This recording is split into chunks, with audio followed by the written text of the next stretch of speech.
This is Talking Drupal, a weekly chat about web design and development from a group of people with one thing in common. We love Drupal.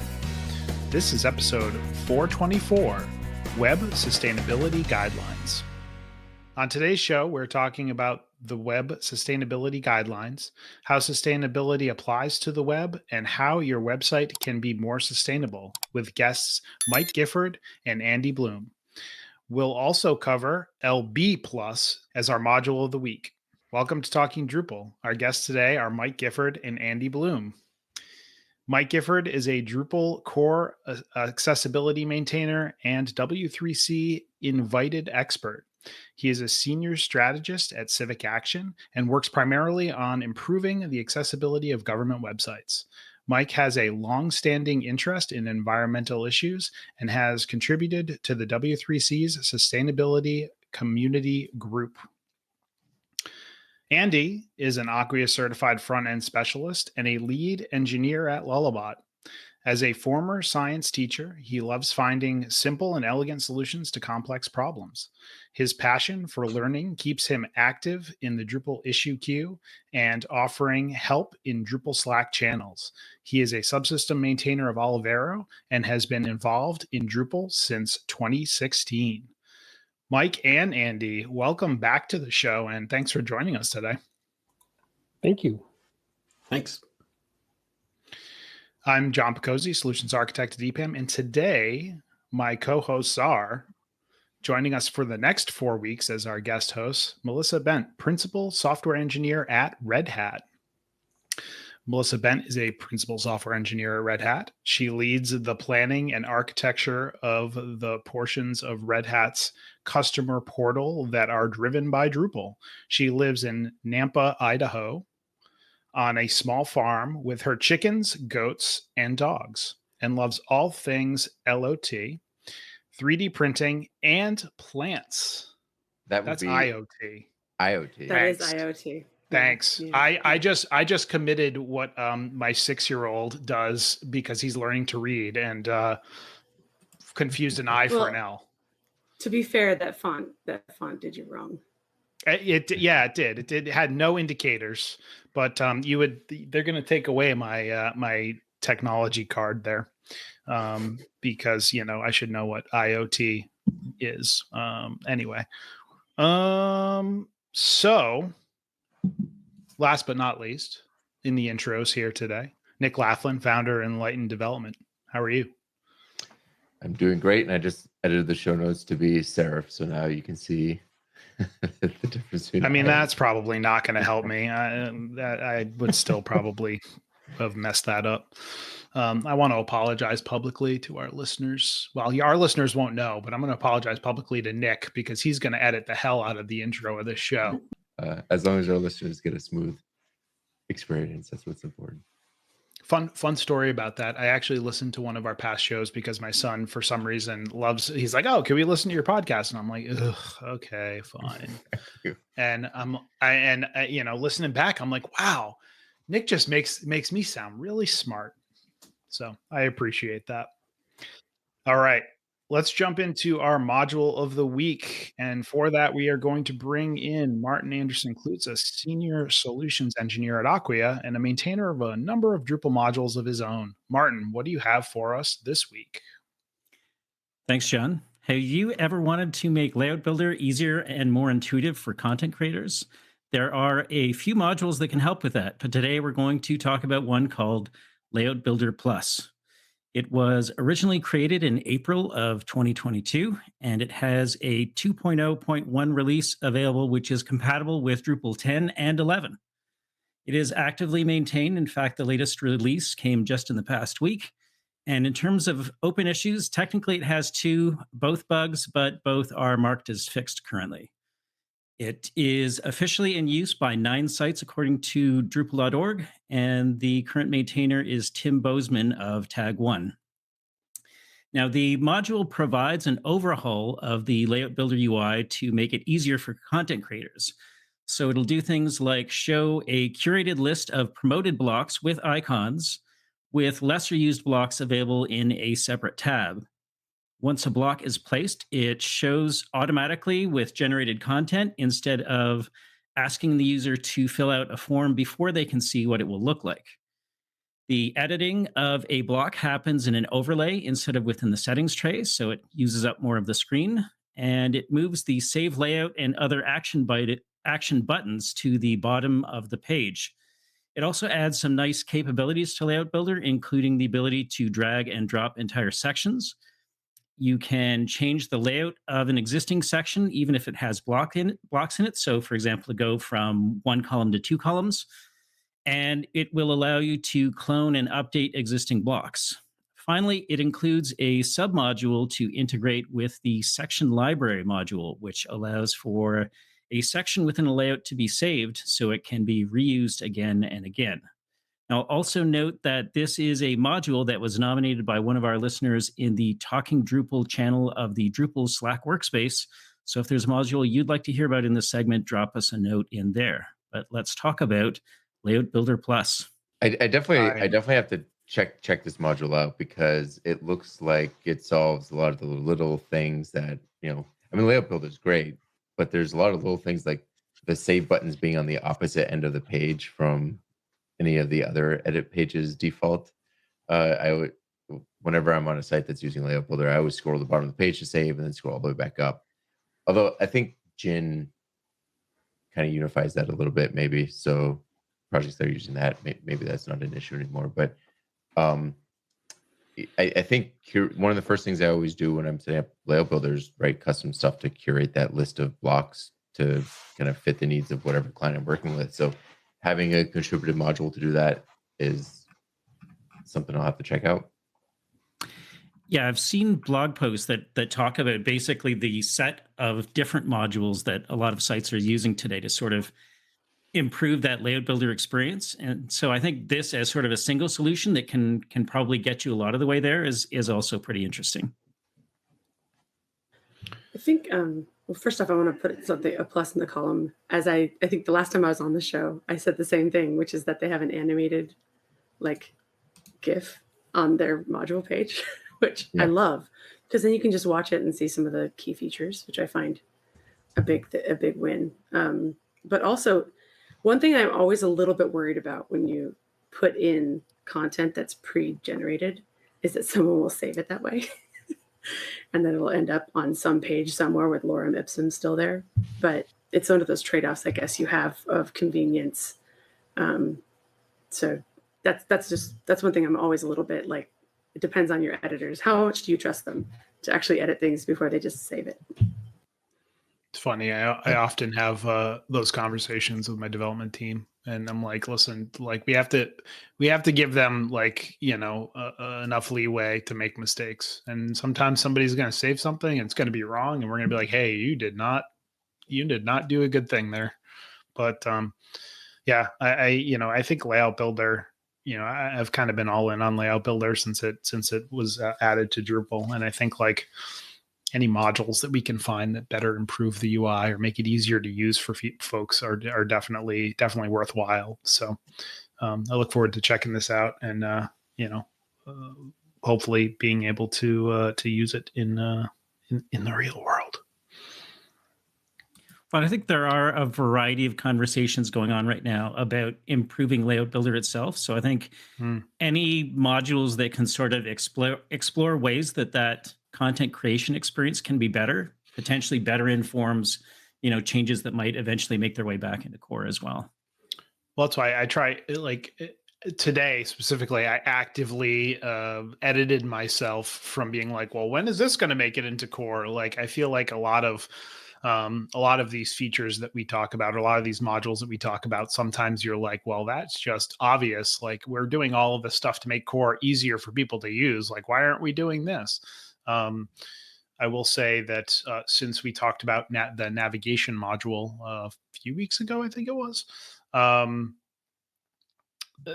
installed it twice now, and I'm like, oh, this thing's great. Even put an issue in the issue queue for it. So definitely like loving the UI enhancements that are coming down the pipe, and looking forward to more of those making it into core.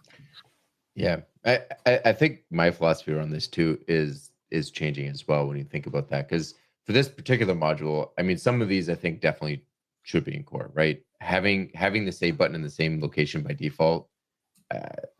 I mean, on the list of things that needed to happen for Layout Builder to get in core, that's very low on the list. But it's also something that I think people universally would be happy with, probably. But there's other things too, like modals are really complex, and you might have, the accessibility guidelines for core are much stricter than they are for contrib. And I think something that somebody mentioned on one of the last shows is that this is a project supported by Tag 1, and there's only a few sites using it at the moment, but it's probably a bigger client for them, and they might just want the ability and speed to be able to change it and tweak it as needed. Whereas if it gets into core, if there's a bug, well, now they have to apply patches. They can't just apply fixes or add features as they want. So these kinds of things, I kind of go back and forth. Like there's the only one standard for Drupal as a whole for everything on Drupal.org, and that's right now it's WCAG 2.2 is actually the goal that we're aiming for. But it's just that there's enforcement in core, or more enforcement in core than there is in contribs. There's more, but there's still the same goal for both contrib and core projects. It's just a matter of trying to get people on board and seeing a bug as a bug. So just wanted to raise that. No, thank you for clarifying. I felt more safe saying that with you on the call because I knew that you would clarify that. But yeah, that's the thing. Like modals, that kind of thing, I think it'd be. Although more modals are coming back into core, I think, with some things. So maybe we can start, and there's better support for browsers for actual modals. So we'll see. Maybe things will start moving that direction. I mean, just looking down this feature list, there are two things here that I'm like, oh, well, I guess core doesn't do that. And I'm like, well, why doesn't it do that, right? So the drag and dropping of entire sections, like that feels like a pretty great feature, right? And then the changing a layout of an existing section, even if it has blocks in it, like being able to change once you place a section, you're kind of like stuck there. You have to rebuild and drag all your blocks. It'd be nice to be able to say, nope, this is going to be 2-column now, and I'm going to change around stuff. I think both of those were addressed as kind of next steps for core layout builder as well during the initiatives keynote at DrupalCon Lille. So, okay, perfect. I love it. I love it when things are moving in the direction that I think they should move in. Fabulous. All right, Martin. Well, as always, thank you for bringing us another very enlightening module of the week. Thanks, John. All right, let's move on to our primary topic. So Mike, I'm realizing that my first question here is a bit of a hefty one, but can you summarize to us in the elevator pitch version, right? What the web sustainability guidelines are? So a couple things. First of all, just to acknowledge that we are in a climate crisis, that we're seeing increased temperatures around the globe, and we're seeing increased levels of CO2 and all kinds of challenges with water scarcity, or for that matter, water abundance. If you've got crazy rainstorms, and there's the acknowledgement that this is something that we have to do something about. And if people are familiar with accessibility, they may know about the Web Content Accessibility Guidelines, or WCAG. But there's an effort from a community group to try and say, well, what can we do about sustainability? Can we try and encapsulate the best practices of digital sustainability into something that is a document that can be approved and aligned with by the WC3, the World Wide Web Consortium, so that we have some best practices for digital accessibility digital sustainability that are available for organizations like governments and whatnot to build towards, to potentially build legislation around, to have to try and encapsulate what would be the practices that you would want to have in order to have a website that is really following the best practices of sustainability. And really, if you look at the guidelines, they're written in a very holistic way, because there's a lot of different elements to digital sustainability. So we've tried to go off and write these guidelines so that they're as holistic as possible. But if you read them, it's in many ways just about trying to go off and build a quality website. So you want a website that loads fast. You want a website that users can trust and they can find the information they need to get to, that's accessible. You want to have a website that doesn't have any waste. It's really following the mindset of lean development, that you're aggressively eliminating waste wherever you can. And there's certain metrics that are evolving in terms of how do you try and quantify the level of CO2 that's being added to the environment, or what the environmental footprint of a digital product is. And it is complicated, but this is really just a set of practices to help you find ways to improve your website. And just like with accessibility, the goal is not perfection. It's about trying to be better today than you were yesterday. How do you try and get on the roadmap of being in a position where you can keep finding ways to improve your website so that it is having a greater impact in terms of the value to users, and a smaller impact in terms of the impact for the planet. I just want to take a moment to call out a previous show that we had too. Episode 348 was about the carbon footprint of your website. We had a guest on, Jerry McGovern, to talk about that. And I mean, that's definitely one of my favorite episodes. So if you're interested in this topic, you should definitely listen to it. And one of the biggest things that stood out to me is from that discussion is, initially when we were talking about it, I would think, oh, the website's environmental impact really is just about how many servers you need to run it, right? But it goes far beyond that. It's like how much of an impact do all the computers that your developers need to have? How much impact? How long can somebody use a phone on your computer? How often do they have to charge their phone if they're using your application? Like, there's the life cycle of the technology that goes with it through the whole spectrum, not just the server itself, is important. Just really quick, the other fact that really blew my mind there is that in order to be sustainable, he said that laptops have to last, I think, 20 years, and phones are supposed to last 10. And I don't know anybody that's had a phone for 10 years. I mean, mine's approaching 6, and I'm doing my best, but yeah, definitely go back and listen to that episode 348. That's great. Jerry McGovern has he's done so much research and looking at the impact of e-waste, as well as the sort of the long tail impact of our devices, and the embedded carbon of our devices in the process of extracting the resources that are needed for our digital devices. And so these all have an impact on our planet for sure. So Andy, is there anything that I jumped out that I missed from the discussion about the web sustainability guidelines? You've done a nice review of it as well. So yeah, so one of the things that I really like about the web sustainability guidelines, beyond just the what's the carbon footprint of your website, because when you have those kinds of tests, what they're really looking at, like you mentioned, was what's the server infrastructure that's delivering that, what's the weight, how many bytes is your website. What's the amount of JavaScript that's running on a user device. But one of the things that I really liked seeing in the web sustainability guidelines was also the idea of how efficiently can a user accomplish a task on your website. One of the big ones that I really liked seeing in there was avoiding the use of dark patterns. Because if you have somebody coming to your website, if you have a very lean website compared to one that's maybe not quite as efficient in its size, but a user has to go through 3, 4, 5 times as many pages to accomplish a task, then their journey through your product is less efficient and less sustainable than a journey would be through a site that is maybe a little bit heavier per page load, but the task can be accomplished more efficiently.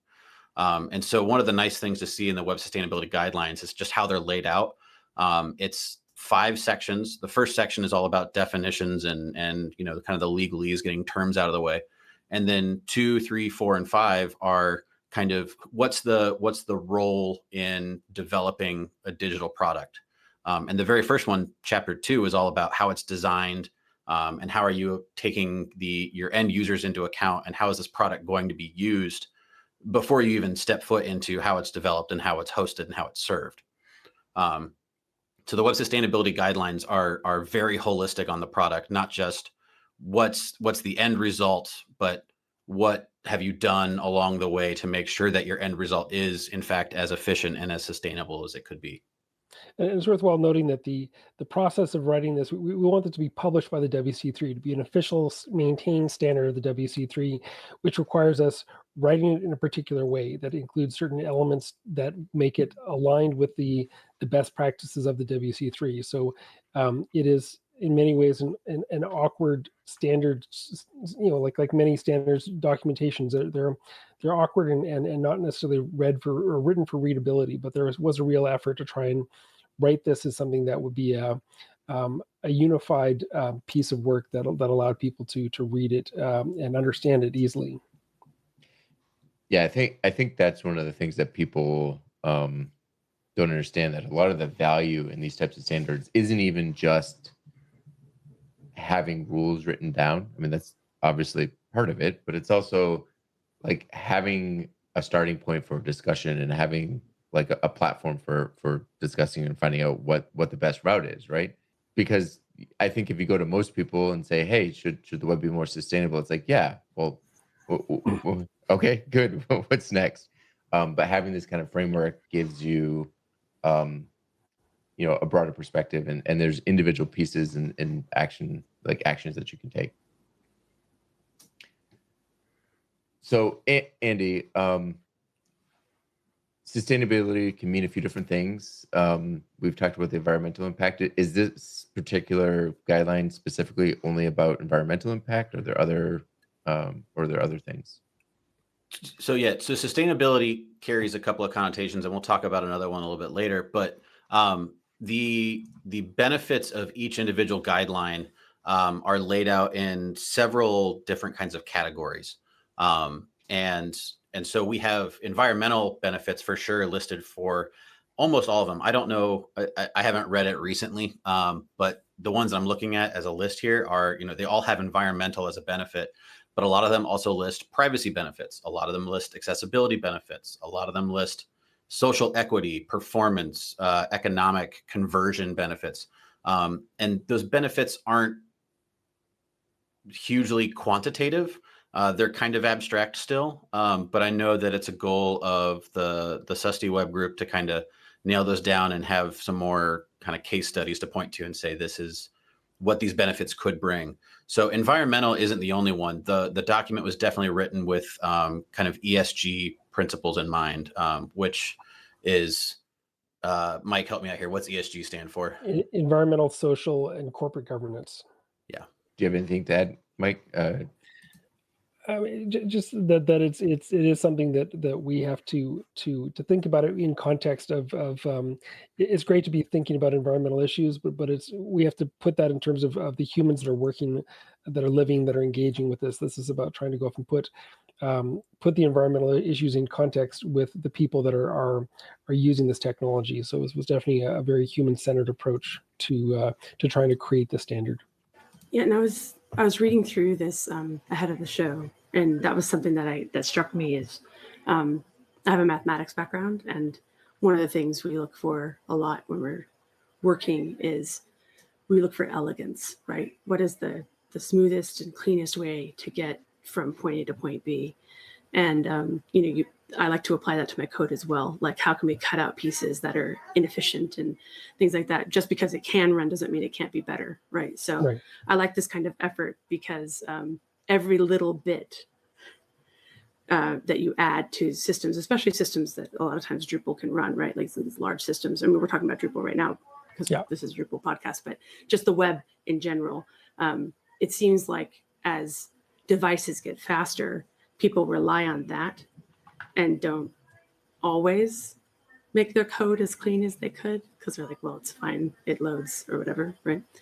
But that was just something that I was thinking of, and one of the reasons I like this particular initiative that you're we're talking about today, because every performance improvement, every piece that we slice off, every way that we improve it is a holistic improvement, right? It's not just accessibility. It's not just the environment. It's not just the user experience. It touches everything, I think. So I love this topic in general. But one thing that, we talk about these things, and these are like dreams and aspirations, and like this is like what we want. But you come down to brass tacks, and it's like, well, how do you make this happen? How do you fund something like this? Especially, open source initiatives tend to be grassroots in the beginning, and then sometimes they take off and sometimes they don't, and it kind of can be hit or miss depending on what's going on. But for this particular topic for sustainability, do we have guideline that you talk about it in the guidelines about funding options, or how you can get involved, or how it's backed? At this point, we're trying to go off and look at the implementation of it for a individual site, as opposed to how do you build a strategic ecosystem so that there's money in order to go off and to support the open source projects, let alone and the proprietary projects that need to have this upgrade applied to them so that they can be more efficient. But I do like the question, and it's something that there's certainly people thinking about how to go off and make this a priority. With accessibility, so much of it came down to legislation. Governments mandated this was going to be necessary. I can see that there is going to be a point with there's legislation in Europe as well as in California that's requiring larger corporations to be able to start to account for their both scope 1, scope 2, and scope 3 emissions. And I think that will have a bigger impact on forcing them to start to quantify some of this information, and that's one area where I'm hopeful for there to be, the legislation which requires larger organizations to start investing in this, so that there is a marketplace to make this a reality. One thing I would add is I should a quick Command F for open source in the guidelines here. There is a guideline 5.28 for using open source tools. So the guidelines do have a preference to push people towards open source. And the success criterion is that the organization has a clear open source policy in place that outlines how it uses open source tools and the practices it supports surrounding open source development, as well as a success criterion for contribution that the organization regularly contributes to open source community-based projects. So while the guidelines are not written in a way that should be promoting the sustainability of a specific product, that the open source products that are out there can contribute to an organization's sustainability goals. And it does make so much sense in terms of, like, as developers, the time we spend on our computers working on solving these problems, if we're able to collaborate and share those best practices and learn from each other, it will be a much more efficient use of resources if we can do that across of our different projects, as opposed to each person building on proprietary infrastructure that they then have to learn and improve in isolation from the best practices around the world.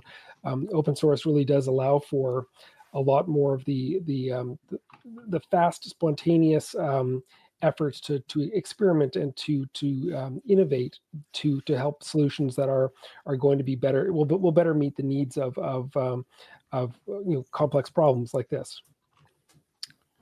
So this I'm gonna be like a naysayer here for a minute, and I think earlier on Nick had said, like, had used the term rules, right? And then Mike just talked about accessibility and there being laws, right? So we're at a point in time right now where there are no these are guidelines, right? They're best practices, right? They're not rules that you necessarily have to follow.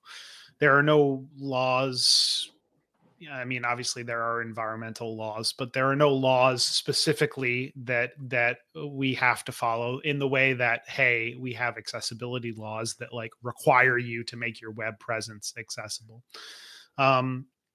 I'm wondering, and Andy, I'm going to direct this question to you first, and then I'd like to hear from Mike. But like, from as somebody that may be looking at these and going like, "Up, here's another list of things that I should be doing." Why are the web sustainability guidelines important, and more so, like, why should I do them as opposed to just building my website and maintaining my website in whichever way I want? Sure, that's a great question. The web sustainability guidelines, I mean, they're just guidelines, right? This is the direction of best practices. This is the direction that the web, the W3C is saying, hey, please move this way. I would say the biggest benefit you'll get if you start implementing as many of these now as you can is that, Mike, correct me if I'm wrong, but I'm pretty sure the accessibility guidelines predated a lot of web accessibility laws. Yeah. So the sustainability guidelines, I don't know. I can't predict that there will eventually be laws around sustainability of digital products, but it's not out of the scope of possibility that we could see tax incentives, that you could see economic incentives, that you could see clients that start to favor agencies that are building things in sustainable matters. Drupal, for example, has the UN digital, what's the official name there? Good. Digital public good. And so, Drupal has this big title, label, whatever you want to call it, this badge of success of being this thing for the digital public good. And this can be a part of that to say that, hey, Drupal is sustainable in core, or it's something that we could be, aiming towards. And so it's a set of best standards. It's a set that reasonably could be the foundation for future laws or economic incentives. Mike, what do you think? Absolutely. I think that that if you prepare now, that you'll be in a better position to go off and to be able to act when legislation comes in. And again, I don't know when or how it will happen, but I think that there will be incentives in place to go off and to follow these rules eventually. And I think they're already taking place there's already movements around this in countries like France. So it is, I think, coming. But also, if you look at the guidelines, so many of them they all just make sense. Like they are basically codifying what is a good practice anyways. Nobody's going to be arguing for slower websites, as far as from a user-centered perspective. Like these are definitions of what is a good quality website, and that respects sort of the community and the environment that they're based in. And I also think that, again, we're in a climate crisis. I think that there's a lot that we can do, and the more that we can contribute, like especially when you're looking at open source tools and looking at performance improvements with open source tools. Drupal core has 1 million websites that are running it. And that's just the production websites, right? And let alone the staging and development servers that are running that. If we could have those be running more efficiently, the devices that they're running on would last longer. I think that there's a huge there's a huge effect of just having the multiplier effect of the number of times that these processes are run, the popularity of the sites that are driving them. Any carbon effect that a website is generating, if it's a process that is being used millions of times by millions of websites around the world, like that is something that has an impact. So I think that it's worthwhile to start thinking about that and thinking about how our work scales and what the impact is of that work scaling beyond the confines of our own individual websites. So if I'm hearing you both correctly, and I'm still being like naysayer, or putting my like, okay, how is this really going to benefit me hat on, right? Looking at this from I fully believe that we should all try to be the best people we can, but like, from a corporate standpoint of like, why should I do this, right?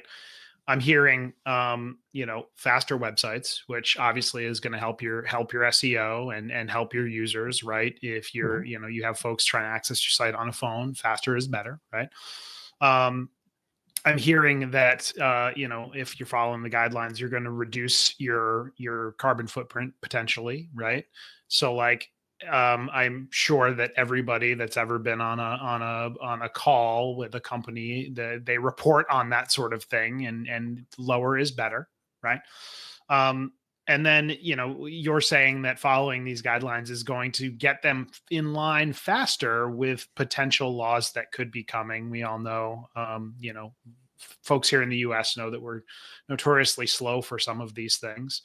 So they could be coming down the pipe here, as we see in other countries, these laws being applied. So like those three things seem to make a lot of sense to me. I think like, hey, okay, now this is something that's actionable. If I don't want to be a good person, or I don't care about the environment. These are other things that are benefits of the web sustainability guidelines. On top of all of that, I mean, so those are good reasons for adopting the guidelines as a whole. As we would like to adhere to the web sustainability guidelines, but you could also go granular. And if you have if you've got a client or an employer that says, this just isn't something that we can really spend the time or the money on, it's going to impact our bottom line, you can go through each individual guideline and look at each benefit. And there are 32 of the 93 guidelines. So, a third of them have benefits explicitly listed as conversion. If you're doing anything where you need to convert customers on your site, there are a third of these are there to benefit conversion. Beyond that, performance, as we mentioned, each one that impacts performance has that listed as its own benefit. Privacy, if you've got a company that's doing business specifically in Europe and is trying to adhere to the GDPR, privacy is a big one. And so you can point to individual guidelines that would help to impact the decision makers at your organization to say, maybe you don't agree with ESG principles. Maybe you don't particularly care to make sure that all of our products are super sustainable and green. But here are these benefits that I think do line up to the things that you really do care about and that are going to impact stakeholders and shareholders and the ultimate decision makers. So go ahead. Also, just to add that the guidelines are trying to go off and learn from the mistakes of the WCAG process, and one of the problems with WCAG is that there isn't necessarily both the there's the some level of impact, just whether or not it's an A, AA, or AAA issue. That gives you some sense of a relative impact on accessibility. But the WC3 guidelines are giving a sense of what are some of the advantages, which Andy has outlined, but also in terms of the level of effort, because there are some issues that are really quite trivial to fix, but can have a larger environmental benefit. So trying to go off and outline some of those kinds of examples so that people know where to get started and where they can have the biggest bang for the buck. That's something that people look for in accessibility and have trouble finding, and we're trying to go off and help people walk into these guidelines with a little bit more guidance. That's actually really helpful, because that's one of the discussions that I always have with clients when we're looking at something for accessibility, right? There are some laws mandating certain levels of accessibility for certain projects, but it's still always a discussion with clients, even clients that are on board with accessibility, like we need to do this, and there's a discussion about why sometimes. And the truth is, one of the nice things about accessibility, other than making it available to certain to people that it wouldn't otherwise be available to, accessibility helps everybody. The more accessible a site is, the easier it is to use. The easier it is to use, the more likely they are to convert. I mean, I know that you're a big accessibility advocate, and I think that there's a lot of lessons learned in the WCAG rules coming over here to try to help head off some of those discussions and like lay that kind of stuff out. So if I wanted to start implementing this today, like what's the best way to get started? How do I find that? Like, what are the low-hanging fruit? What's the more difficult things? Like, where do I start? What's the best way to do that? I think that's useful to go off and to read through, at least on a high level, the web sustainability guidelines to get a sense of the kinds of issues that might have an impact. And then it's a long document, but scanning through that is definitely useful. I think that there's some basic things that you can start to identify. First of all, is your web server hosted on is it powered by green energy?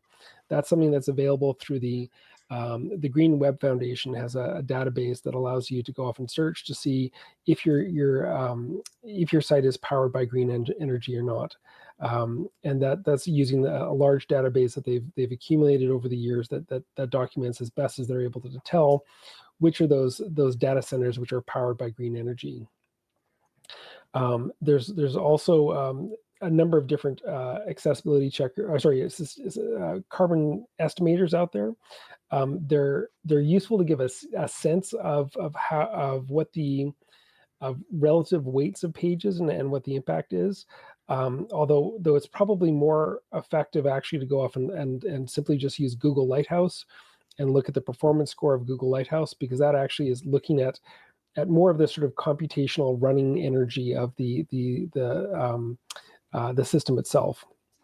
And because that's something that as if you're looking, there's a lot of different ways to go off and calculate the CO2 or the energy needed to go off and run a device, but I think the short form, the most concise form of it is if your CPU is processing processing something to go off and render your page, that's going to take that's going to have a CO2 impact. And so the less processing that is necessary to render your page, the better it is will be for the CO2 of the page. So those are some of the baselines that I would start with, and just get people moving in that direction. Certainly reducing the amount of JavaScript that they're using, eliminating the number of third-party services that you don't need, trying to go from to turn off stuff, and like with performance enhancements in general, the more you can eliminate code that needs to be processed, the better it is. So that's what I would say as far as good places to get started. I have a question. Oh, good. Sorry, I have a question on limiting third-party services, as where like it feels like every marketing department in the world is going to be like, what? That's ludicrous. I wonder if, and you may or may not know the answer to this, but like, does using something like Google Tag Manager help in the fact that instead of making 6 calls, you're making 1 call, but still calling 6 different services? I think that for both privacy and sustainability purposes, it is worthwhile to consider other analytics tools other than Google. So there's a number of open source ones that are quite good, that give the information that people need in order to track basic information. The other thing, as far as the marketing people go, I know a lot of people who I've installed Google Analytics on a number of different websites over the years, but it's easier to install it than it is to actually check and use the data. So I think so many people have Google Analytics installed, but aren't actually using it on a daily or even a weekly basis to help them inform their decisions. So, are they actually using the capacity and the power that Google Analytics has, or maybe they should be thinking about using some other lighter solution that allows them to get a sense of the general traffic that's coming to their website. Yeah, and one thing I would add, so Mike's kind of start here with your host and see how green your host is, and see how much JavaScript you're sending down. Those are great first steps. I went a little bit of a different direction, and not to say that Mike's is wrong and mine is better. It's just different people are going to have different decisions, and at the end of the day, like Mike said at the top of the hour, that the goal here is to be better today than you were yesterday, and to be better tomorrow than you were today. So when I first saw that the web sustainability guidelines were out and I read them, I wrote a blog post, and I can share it for the show notes. And at the end, I said, these could really use a sample plan of action, because 93 guidelines written as, like an encyclopedia is not really, good reading material. So I made a top 10 list based on which ones I saw as the highest impact and lowest effort And so the top 10 that I have are taking a more sustainable approach to image assets. If you reduce the sizes of images are really one of the biggest sources of your bloated bandwidth. Right along with that, at a high impact, low effort, is compressing your files. Make sure you're sending minified JavaScript, minified CSS, minified everything that you can. Compress it down as low as you can. Number 3, following a product management and maintenance strategy. It's a really high impact thing, and it sounds difficult, but it's really just how much does our organization value sustainability, and what kinds of things are we going to do to make sure we're measuring that and tracking that and keeping ourselves in line. After that, following a establishing if a digital product or service is even necessary. The most sustainable product is the one that does not exist. You don't have to sustain it. You don't have to put any effort into it. So if it's not necessary, don't make it, don't use it, don't whatever. After that, avoiding manipulative patterns, rigorously assessing third-party services. We're getting into some that are more medium effort. Taking advantage of native features. If you're doing something that the browser already does for you, you're probably doing it less performantly. Choosing a sustainable hosting provider. High impact, medium effort. To move an entire site from one hosting platform to another is going to be some effort. But if you're going from one that's powered on fossil fuels versus one that's powered on solar and wind and other renewable sources, that can have a really huge impact on your product. Including, if you're looking at Amazon, you can just simply switch the zone that they're in, and that wouldn't necessarily be a high effort process if you're just switching zones in Amazon. Moving down the list, for your organization, including e-waste, right to repair, and recycling policies. If your employees are looking to update, every year, maybe that's too much. You're doing a lot of e-waste. Maybe you're looking to say, you qualify for a new machine at either it's way underpowered at some point, or after 3, 4, 5 years. If you're buying a new product, make sure it's as future-proofed as possible, so you're not throwing away stuff year after year after year.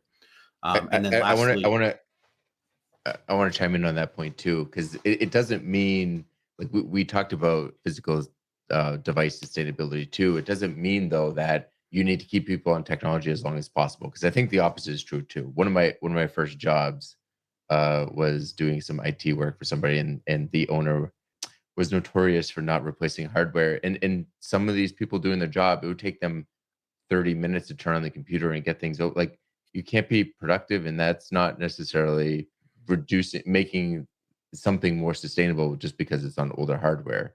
But I think the point of that is that you need to have a computer powerful enough to do the job that you're doing, but maybe delay how often you replace it. And instead of just trashing it when you're done, maybe find somebody like the Penguin Core that you can donate it to. Because while I need something that's generally made in the last 3 or 4 years to do my work, this computer, when I'm ready to replace it, will last for somebody checking their email, playing a couple games for another few years.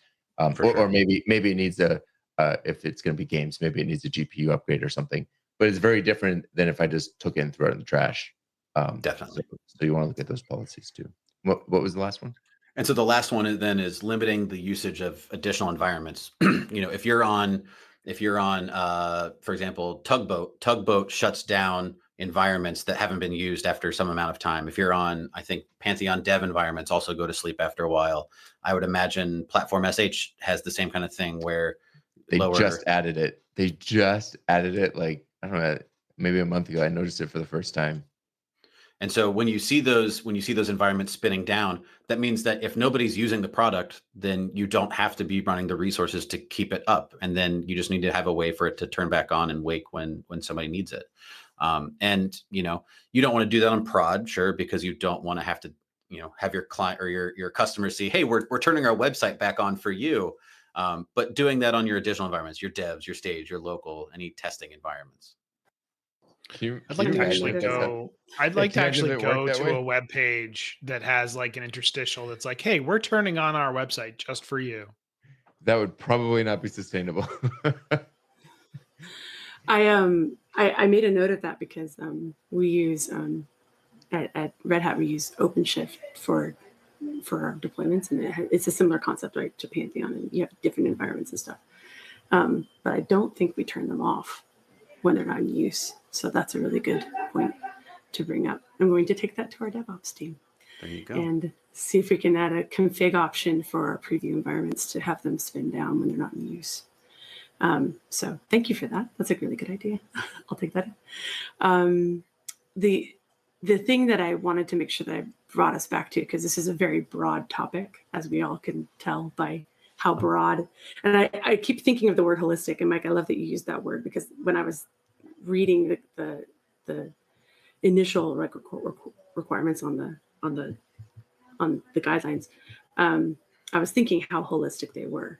But to take it a little bit more honed, because this is a Drupal podcast, right? So how do we do this in Drupal? Is there a module? Is there a group you can join? Is there like something that someone can do to get involved, or to apply these kinds of principles to their sites? Well, there's the sustainable team channel on Slack, and there's also a sustainability project on Drupal.org as well. So those are two places to get involved. And I mean, there's definitely efforts around, and there's actually a Slack. On Drupal.org, there's a tag as well on sustainability, so you can look for sustainability as well if there's issues that are identified for that. So that's a few different places. Performance is another area. I mean, there's certainly a lot of overlap between performance and sustainability, particularly when you're looking for something like Drupal core. And we're not asking, core can only address so much of the issues addressed within the web sustainability guidelines. But those are a few places to potentially get involved. But looking at your own projects and trying to go up and understand where do they see the performance drags? Where do we see places where there's room for optimization? What are the functions that are slow now, but when they're scaled up within the Drupal community, that they might have a real impact? So that's what I would suggest. Andy? Yeah, as far as the actual code of the Drupal project, I don't know how much we could actually do. I mean, there's definitely little goals here and there, but I don't know that there's anything that's huge and blaring as Drupal has this one major sustainability. I don't think that really exists. I think performance is probably one of them. And the biggest thing that jumps out to me would be really trying to get rid of as much jQuery. Just thinking as a front end focused developer, we still have a lot of jQuery in Drupal core, and it's used by a lot of contributed modules. And increasing the effort to remove jQuery, to move to more modern JavaScript that the platform already does, is reducing the amount of code we have to send, and is probably more performant than the way the jQuery does it. The biggest issue is just that there are APIs there that people are relying on. I would say the second biggest thing that the Drupal community as a whole could probably do for sustainability and pushing that as an effort would be if you're using a one of the big hosts that's big in the Drupal community, whether that's Acquia, whether that's Pantheon, whether that's Platform, whether that's whatever, we have a handful of those that are out there. See what their sustainability goals are and see if you can push them to make your device or your product more sustainable by using their platform. I want to point out too that sustainability of the project itself is directly related to the sustainability of general projects too, of lots of organizations, right? Like if Drupal, if the Drupal project itself is not sustainable and goes away, that means the millions of projects that are using Drupal will need to find something else, and that's a huge amount of effort, and will have a huge, a hard to define, but a huge impact on the environment and sustainability as well. So it's not completely separate from that, right? We do need and I think Drupal is sustainable. I don't think we've had a couple of shows on Drupal recently about that particular topic, but it is tied to this as well. I mean, yeah, absolutely. We need to find ways to make sure that the developers are able to go off and to be paid to do the work of maintaining the software and extending the software, so that it is something that we know that we can rely on it to be better today than it was yesterday. I mean, that requires effort. It's not something that comes for free. So absolutely, Nick. And the sustainable team and the sustainability Drupal project both have an element of the economic sustainability that's tied to the Open Collective as well. So that's definitely part of what's being discussed in those channels. But it also occurred to me that one area that Drupal could improve upon is image optimization by default. So there's a lot that we could do to improve the editor experience so that uploading images are more automatically converted over into modern formats like AVIF or WP or WebP, so that there's an ability to go off and to be leading the implementation, make that easier for people to do, as opposed to having to add on a bunch of additional modules in order to make sure that the images that are uploaded by users are optimized. Mike hosted a BOF in Leola Birds of a Feather session as well, and I think one of the things I remember coming out of that was talking about the standard installation profile sets up the article type to use a file field for the image rather than a media reference, which would promote, if you were to go forward with that, would promote adding new files to upload to the server every single time rather than re-referencing the same one if you were to reuse files. And so having to use more storage and more bandwidth to upload all that, upgrading that to the standard installation profile uses media references rather than files. So I'm going to dig into that for like 2.5 seconds because now I'm interested. Is that the way that it is? And you can hypothesize here if you don't actually know, but like, is that the way that it is because they don't want to have to enable the media library in the standard installation?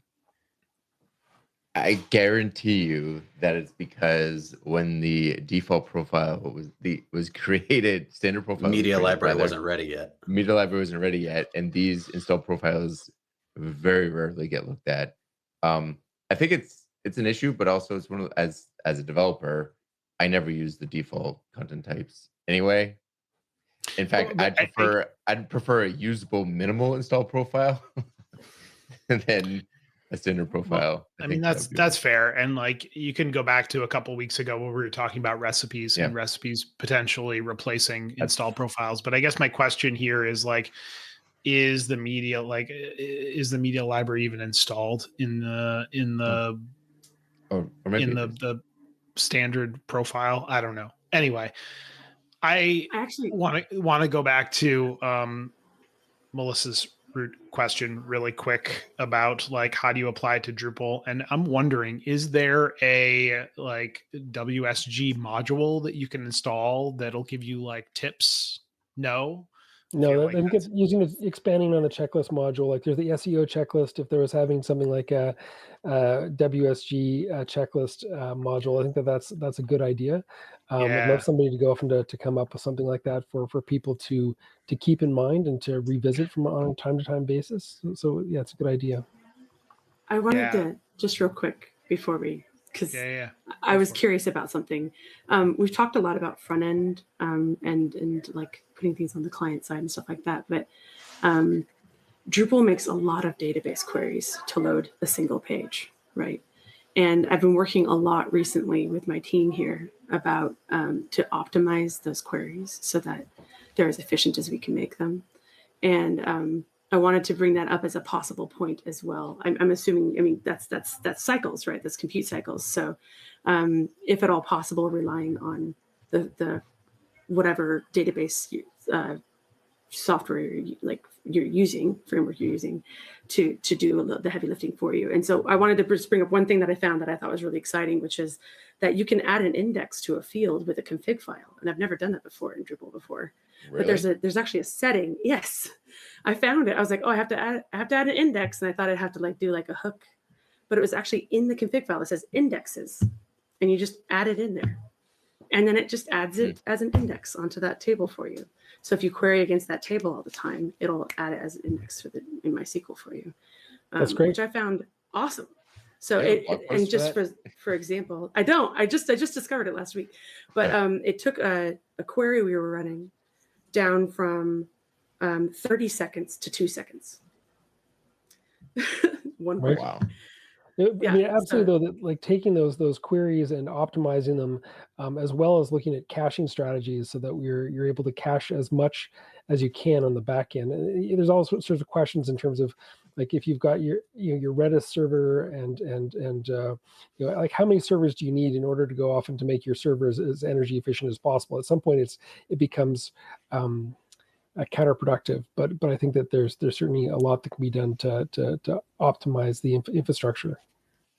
Yeah. So to that point, I just wanted to bring that up as like exploring Drupal core can be also a way.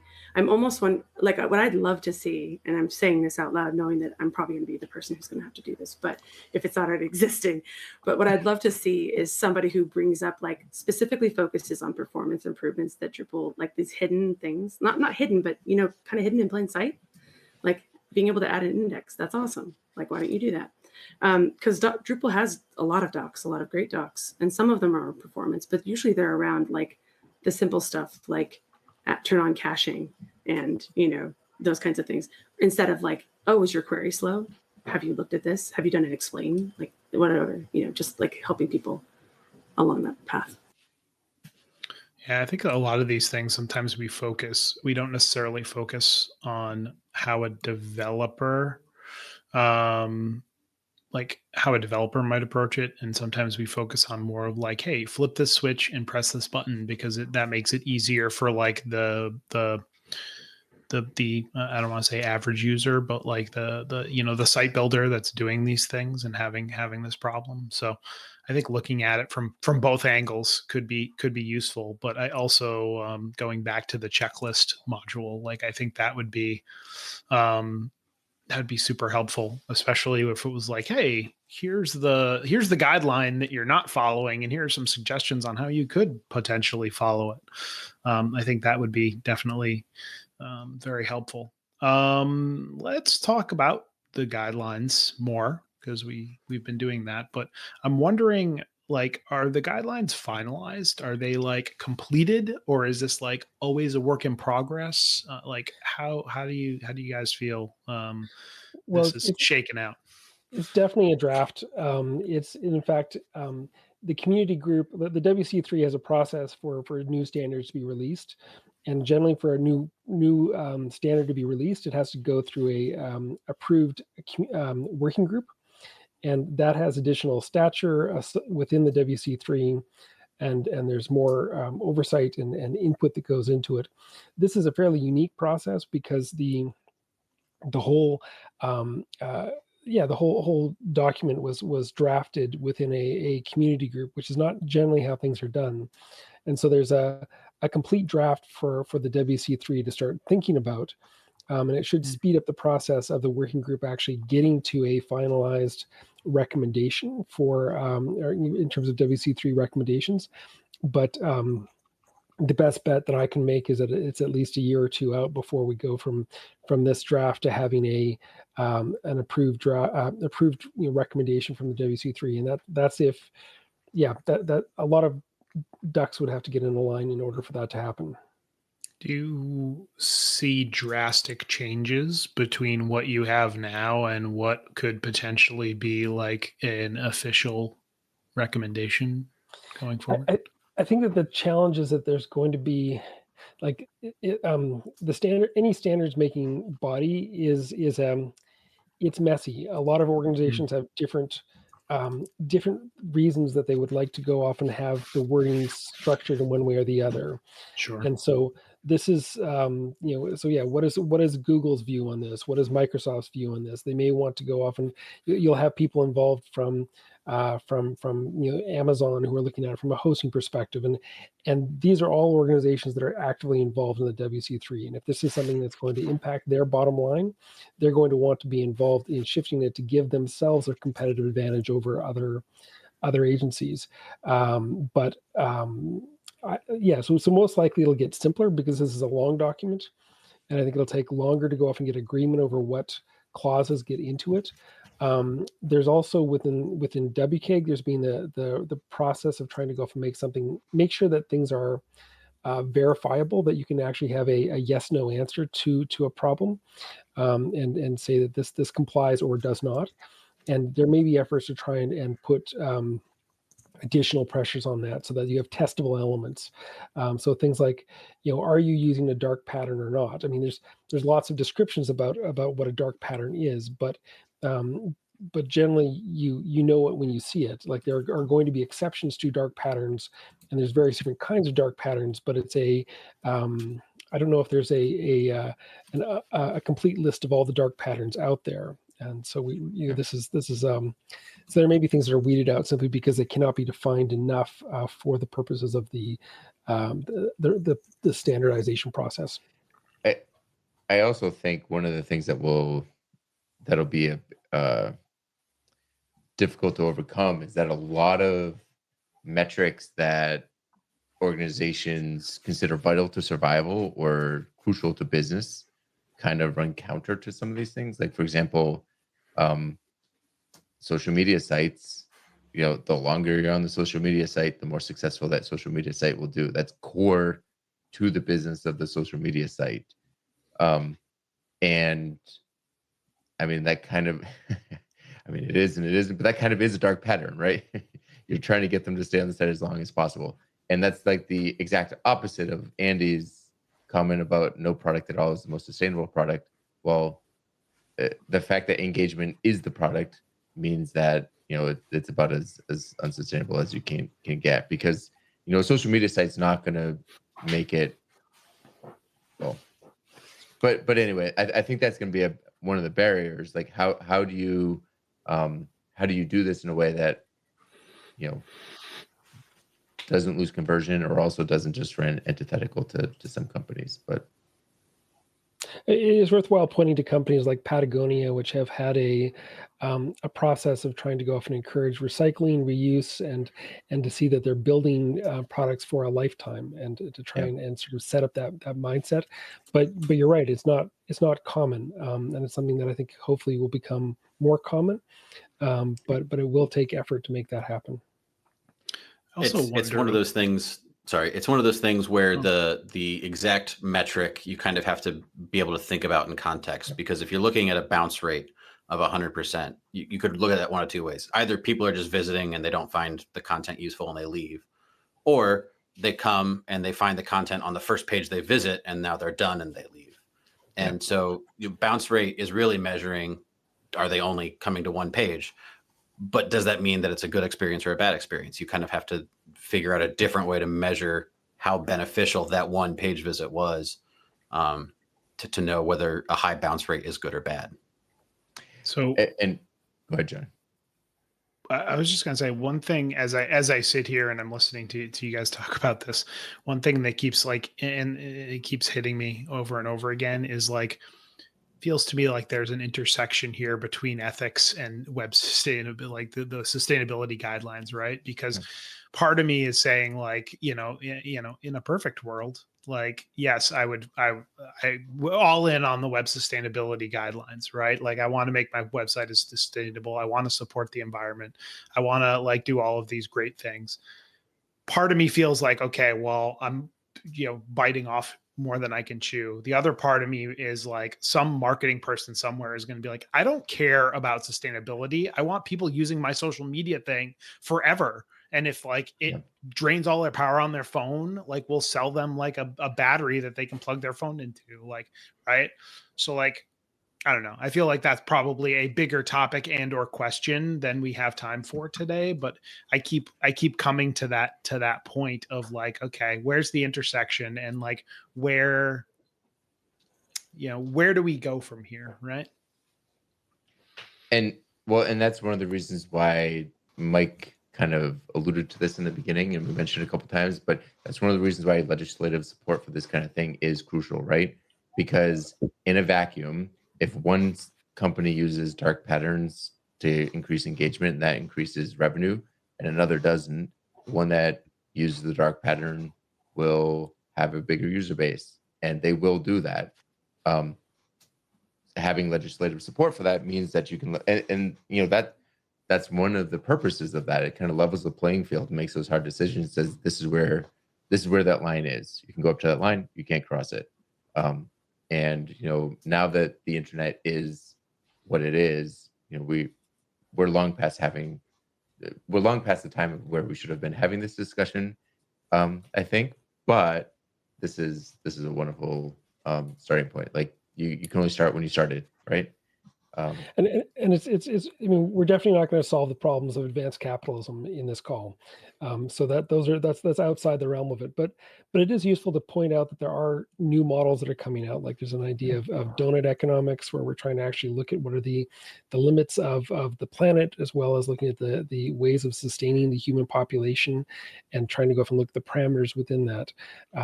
There's models that we can look at to help us imagine a different way of running our economies and living our lives. And so this is something that hopefully people begin to think about.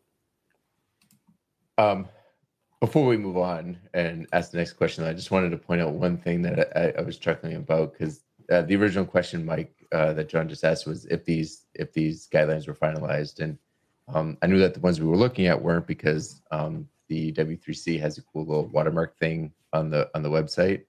And I was getting distracted by it because it jitters when you scroll. It jitters up and down a little bit. So I found myself watching it, but yeah, they're not That's final. A feature.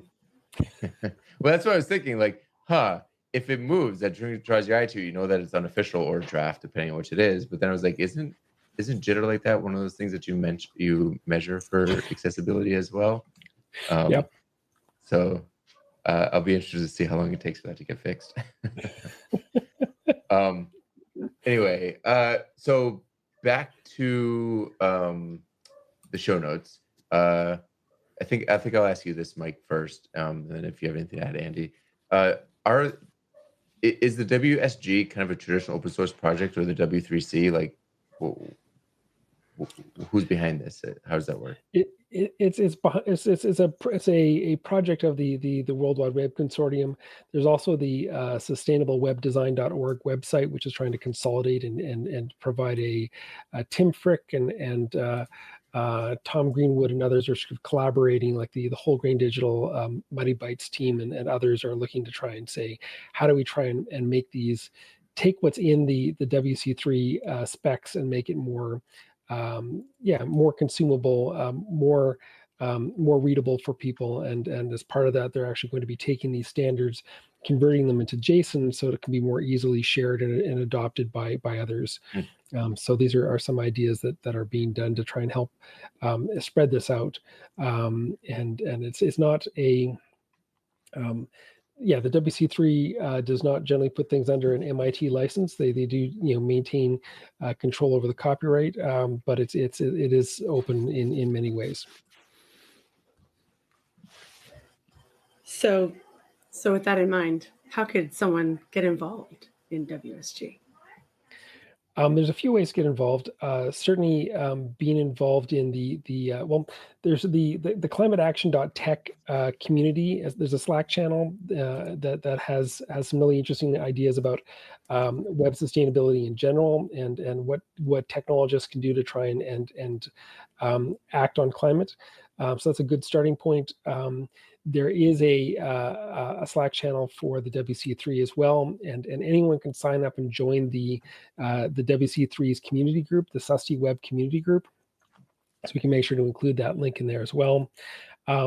There is a GitHub project for this, and at some point there will be people will be able to make open issues and engage with the standards through GitHub, which is how all of the WC3 standards are currently being managed. But I don't think we're quite at that stage right now, because there's changes in how that's being. We're in a transition phase with the draft guidelines that we have at this point. I would add, if you want to stay apprised of what the Sustainable Web Design Community Group is doing, you can go to their w3.org community page and sign up for their mailing list, or there's also an RSS feed if you have an RSS reader, stuff like that. Awesome. Well, Mike and Andy, we appreciate your time and talking to us today about this very important topic. Thank you. It was fun. Do you have any questions or feedback? You can reach out to Talking Drupal on Twitter with the handle Talking Drupal, or by email at show@talkingdrupal.com. You can also connect with our host and other listeners on the Drupal Slack and the Talking Drupal channel. You can promote your Drupal community event on Talking Drupal. Learn more at talkingdrupal.com/tdpromo. And you can get the Talking Drupal newsletter to learn more about our guest hosts, show news, upcoming Drupal camps, local meetups, and much more. You can sign up for the newsletter at talkingdrupal.com/newsletter. Thank you, patrons, for supporting Talking Drupal. Your support is greatly appreciated. You can learn more about becoming a patron at talkingdrupal.com, choosing that big Become a Patron button in the sidebar. Okay, everyone, we've made it to the end of our show, the point where you get to shamelessly self-promote yourself. Or tell people how to contact you if they have questions. Mike, you are first on the list. How can folks get a hold of you? So I'm spending more time on LinkedIn these days, so people can find me at Mike Gifford. Also on Mastodon with M Gifford at Mastodon Social. I am in all the other places as well, usually under M Gifford, but except for Threads because they've annoyingly tied it in with Instagram. But generally, I'm trying to focus on Mastodon because it's open source. I will say, I don't know if it's an age thing, but I'm leaning more towards LinkedIn as well. I do enjoy LinkedIn more than some of the other socials out there. Andy Bloom, if folks wanted to get a hold of you, how could they do it? Yeah, I'm on Mastodon as well, Andy-Bloom at Drupal.community. I'm also on LinkedIn, Drupal.org as Andy-Bloom, Drupal Slack as Andy-Bloom, pretty much all those places. You can find all the major social media stuff that I'm affiliated with at my website, Andy-Bloom.com. Melissa, we look forward for you joining us for the next 3 weeks. If folks wanted to get a hold of you, how could they go about doing it? I'm around on Drupal Slack. My handle on there is Miraluka. It's fun to spell, Merauluka.